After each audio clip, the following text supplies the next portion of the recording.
हवाई जहाज अक्सर गुम हो जाते हैं, कभी समुद्र में, कभी बर्फीली घाटियों में।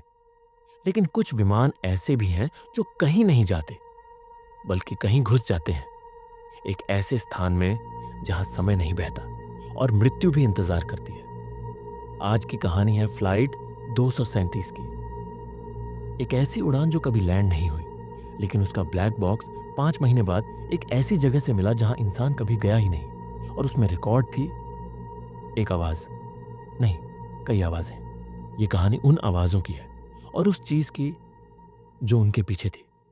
17 दिसंबर 2019, डेनवर इंटरनेशनल एयरपोर्ट। रात के 8:30। बर्फ हल्के हल्के गिर रही थी, रनवे की लाइटें धुंध में डूबी थी, लेकिन सब कुछ सामान्य लग रहा था। फ्लाइट 237 एक बोइंग 737 रेड आई फ्लाइट थी जो एनकोरेज अलास्का जा रही थी। इसमें सवार थे 94 यात्री, 5 क्रू मेंबर्स और एक अज्ञात सर्वे विशेषज्ञ जो ज्यादा बात नहीं करता था।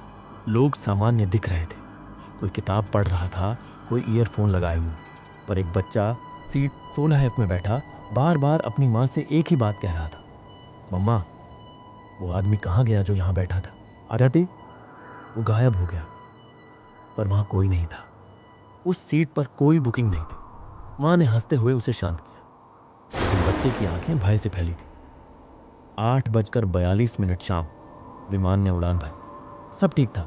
कैप्टन ईथन ग्रेव्स और को पायलट सैंड्रा मुलर ने रेडियो से संपर्क किया। एटीसी, ये 237 है, टेक ऑन ऑफ क्लियर। फिर सब शांत, आसमान में सितारे थे, लेकिन कुछ ही मिनटों में इंस्ट्रूमेंट पैनल झपकने लगे। रेडियो में हल्की स्टैटिक है, फिर अचानक एक नई आवाज आई, फ्लाइट 237 डिवर्टेड। यह आवाज एटीसी की नहीं थी। सैंड्रा ने पूछा, कृपया पुष्टि करें, आपने क्या कहा? लेकिन कोई जवाब नहीं आया, बस स्टैटिक और एक धीमी गहरी सांस लेने की आवाज। 5 मिनट बाद पूरा विमान झटका खाकर दाएं मुड़ा, जैसे किसी भारी चीज ने उसे खींचा हो। कैप्टन चिल्लाया, हमारा नियंत्रण कोई ले रहा है।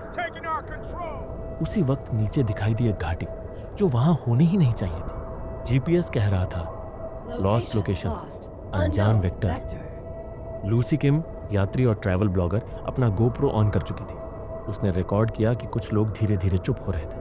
पहले बातें बंद हुई, फिर मुस्कानें, फिर चेहरों की हरकतें, जैसे किसी ने सबकी आत्मा खींच ली हो। बच्चे सोने लगे, मगर आंखें खुली थी।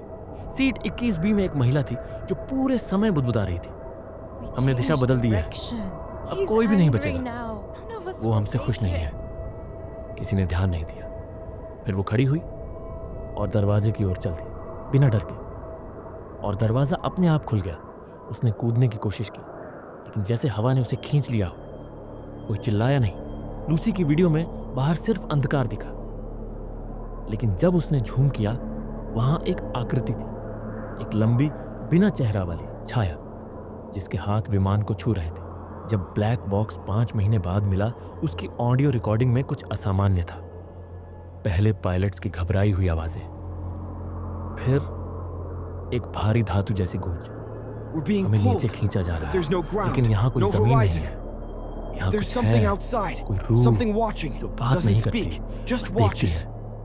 फिर सुनाई दी चीखें, एक साथ कई आवाजें, फिर एक गहरी महिला की आवाज, पर इंसानी नहीं। तुम्हारी दुनिया अब बंद है, जो आया है लौट नहीं सकता। इस लाइन के बाद रिकॉर्डिंग में सिर्फ एक धड़कन सुनाई देती है, हर 13 सेकंड में एक, और फिर अंत में एक बच्चा हंसता है। लूसी किम ही एकमात्र व्यक्ति थी जिसे जीवित पाया गया। वो यूकोन जंगलों में मिली, बर्फ में नंगे पांव, कपड़े साफ, कोई घाव नहीं, कोई स्मृति नहीं। पर जब उसे एक शीशा दिखाया गया, वो दहाड़ मारकर रो पड़ी। वो अब भी मुझे देख रहा है, शीशे के पीछे, विमान की खिड़की से।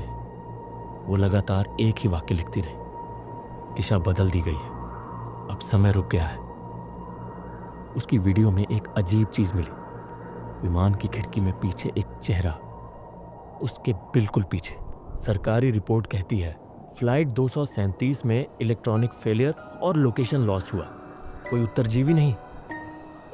पर हर साल 17 दिसंबर को डेनवर से एनकोरेज जाने वाली एक फ्लाइट अचानक रडार से गायब हो जाती है। ठीक 9:19 पर और वापस 3 मिनट बाद लौटती है बिना किसी बदलाव के। लेकिन कुछ पैसेंजर्स की शिकायत होती है। हमारा सफ़र 3 घंटे लंबा लगा पर घड़ी तो 3 मिनट ही दिखा रही है। कुछ कहते हैं उन्होंने बर्फ में डूबा जंगल देखा खिड़की से। कुछ ने एक छाया को खिड़की पर खड़े देखा अंदर देखते हुए। अगर आप अगली बार उड़ान भरें और आपकी घड़ी अचानक रुक जाए या खिड़की के बाहर कुछ असामान्य दिखे तो याद रखें, कुछ उड़ानें वापस नहीं आती। कुछ दरवाजे एक बार खुलने के बाद बंद नहीं होते।